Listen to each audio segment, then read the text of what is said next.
오두막 이야기 144번째 시간 5분의 책 두 권 막 읽어주는 목사입니다. 일반 서적이 질문하고 신앙 서적이 대답하는 시간. 오늘 소개하는 책은요. 추리소설입니다. 민카 켄티 2020년대에 나온 책이죠. 내가 너였을 때 When I Was You라고 한 책인데요. 워싱턴 포스트 보니까 최고의 베스트셀러 작가라고 얘기하면서 특별히 그 작가의 네 번째 소설책입니다. 이 책의 내용은 흥미롭습니다. 생각해 보세요. 누군가 나도 모르게 나의 신분, 나의 이름, 나의 아이들을 도용해서 나처럼 행사한다 그러면 나의 인생 이야기를 살아간다면 얼마나 끔찍할까요? 근데 그 인생을 살아가는 사람과 함께 더불어 공모를 해서 누군가 나의 생명까지도 위협한다 그러면 굉장히 고통스러울 것 같아요. 여기에는 전체 세 장으로 되어 있는데 이 브리엔이라는 여인과 나이엘은 남자가 함께 시작이 됩니다.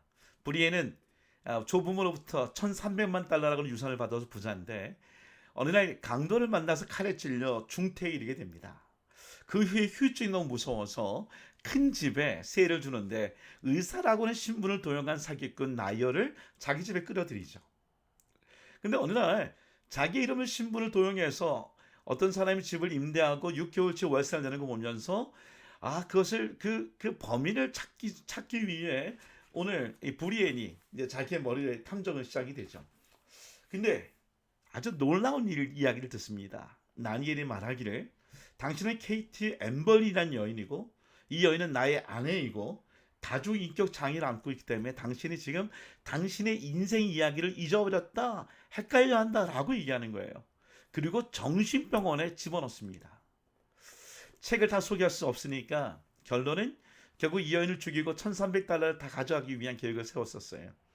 근데 분이엘 형사를 했던 여인이 있었으나 그분은 사만다라는 여인인데 바로 그 여인은 나이얼의 바로 여자친구죠. 이런 모든 사기극과 살인 계획을 알게 된 이 여인이 사실은 그 여인이 폭로함으로 말미암아 이 사건은 결국 나이엘은 잡히고 그리고 여기에 있는 불에 있는 자기의 인생 이야기를 찾는 것을 보게 됩니다. 자, 마지막만 읽어드릴게요. 사만다라는 여인이 불의했던 여인이 이 부자였던 이 여인이 행세하면서 가졌던 양심 가책입니다. 페이지 367페이지.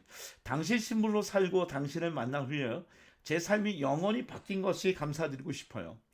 지난 몇 달 동안 배운 게 많아요. 당신으로 살면서 현재의 나, 앞으로의 되고 싶은 나, 벗어나고 싶은 나, 과거의 나에 대한 많은 생각을 했어요.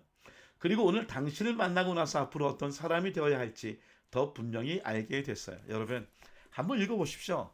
코로나 바이러스 기간에 굉장히 재밌게 읽을 수 있는 책입니다. 이 책을 읽으면서 이런 생각했어요.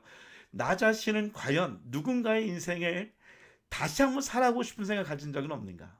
저 있었던 것 같아요. 어렸을 때도 그렇고 대학생 때도 그랬고 지금도 어떤 동경하는 인물의 삶이 있었어요. 근데 여러분 그게 행복할까요? 오늘 밥소르기 목사님의 책을 소개합니다. 하나님이 당신의 이야기를 쓰고 계신다. 이분은 뉴욕에 있는 펠로우십 철치에 13년 동안 목회하던 담임 목사님이시고 탁월한 찬양 인도자였었어요.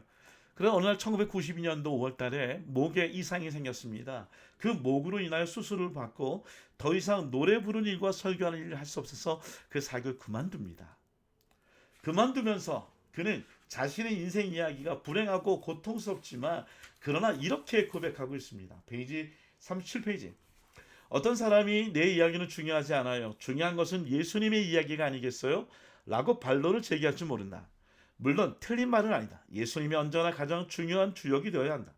그렇지만 당신의 이야기가 없으면 예수님의 이야기는 불완전해진다. 당신의 이야기가 예수님의 이야기에 결합되어 있는 것과 마찬가지로 예수님의 이야기도 본질적으로 당신의 이야기에 결합되어 있다. 당신은 지금 목회를 관두고 목소리를 잃어버렸지만 나는 나의 이야기 하나님이 쓰고 계시다라고 고백하고 있습니다. 정말 좋지 않습니까? 여러분 저는 이걸 믿어요. 근데 49페이지. 자, 내게 저자는 내가 아니래요. 역설적으로 내가 내 인생의 이야기를 써 나가는 건데 아니라는 것을 나는 어떻게 할까? 만약에 내가 내 인생 이야기에 저자라면 지금과는 완전히 딴판으로 전개 나갈 것이기 때문이다. 그렇습니다. 아마 목에도 이상이 없었을 겁니다. 수술도 안 받았겠죠.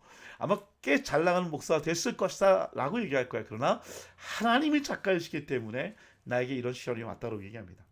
히브리서 12장 2절 말씀 인용합니다. 30페이지. 성경은 예수님을 저자라고 얘기한다. 여기 보니까 the author and perfect of our faith. 나의 믿음의 주요 온전케 하시느니. 바로 이게 작가라는 거예요. 그러면서 이런 얘기예요. 그리스도께서 당신의 인생을 가지고 써 가시는 이야기를 살아갈 때 당신은 삶의 여정을 자기 것으로 완전히 소유하게 된다. 당신은 메시지가 된다. 당신이 하나의 메시지가 될 때 가장 깊은 차원에서 사람들을 움직일 수 있다.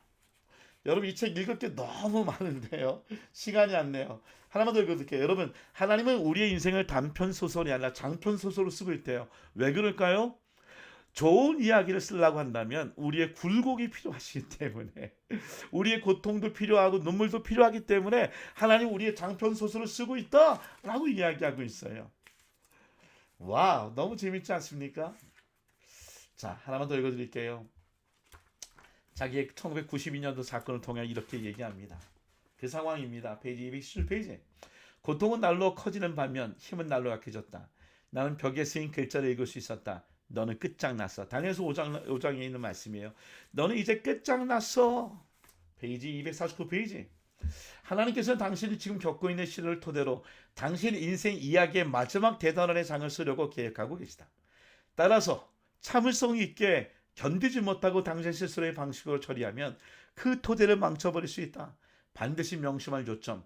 하나님을 믿고 기다려라. 하나님께서 당신 삶에서 마침내 크고 강력하게 역사하시도록 소개를 드려라. 제게도 이런 적이 있었습니다. 제 아들 4학년 때 제 사무실에 왔다가 WWJD가 무슨 뜻이냐 물어보는 거예요. 제가 왜 몰라요? What do the Jesus do? 그때 그 아들이 저한테 이런 말을 했어요. 아버지 그 뜻이 아니에요. Why 우철전 die? 전호철 목사님 왜 지금 죽어가고 있습니까? 라고 얘기합니다. 저도 제 인생을 좀 화려하게 쓰고 싶은 마음이 있었죠. 왜 없었겠어요? 근데 지난 인생을 보면 저는 이렇게 사이클이었던 것 같아요. 정말 나는 끝장났다라고 생각한 적도 많이 있었습니다. 제 아들이 4학년 때 바로 그때 제가 목회에 시련이 있어 결국은 첫 번째 목회제 1년 반 만에 사임하고 나왔어요.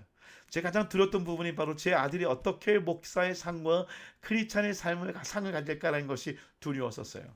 근데 5학년 때 그 아들이 졸업할 때 썼던 자기가 되고 싶은 꿈이 뭐였냐? I wanna be a church pastor. 목사가 되고 싶다고 얘기했었습니다. 아들과 저는 지금 장편 소설을 쓰고 있어요. 물론 하나님이 저자이십니다. 제가 쓴다면 이렇게 쓰지 않겠지만 하나님이 저자이기 때문에 좀 견디기 어려운, 감당하기 어려운 일이 있을 수 있어요. 근데 기대하는 것이 있습니다. 오늘 우리의 이야기를 통해 하나님을 찬양하는 이야기가 쓰여질 것, 오늘 그것을 소망하고 있습니다. 여러분에도 그런 소망이 있기를 간절히 소망합니다. 샬롬.